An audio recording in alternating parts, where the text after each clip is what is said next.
排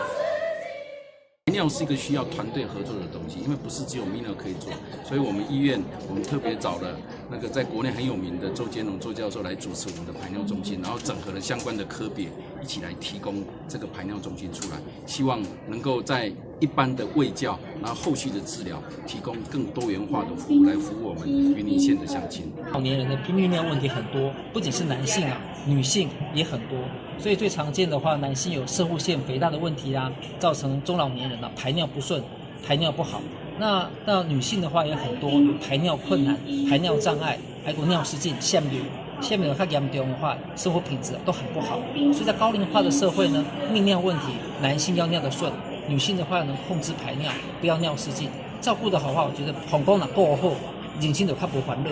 健康是非常重要的。因此，我们成立这个排尿障碍中心。排尿中心的话，希望能够帮助我们云林中老年人排尿方面的问题，维护泌尿的健康。这些机器人，真尿动力学的话呢，会有一个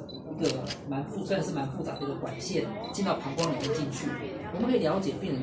在有尿的时候的感觉，会不会控制不住，控制的好不好，他膀胱收缩力好不好，术后有没有阻塞。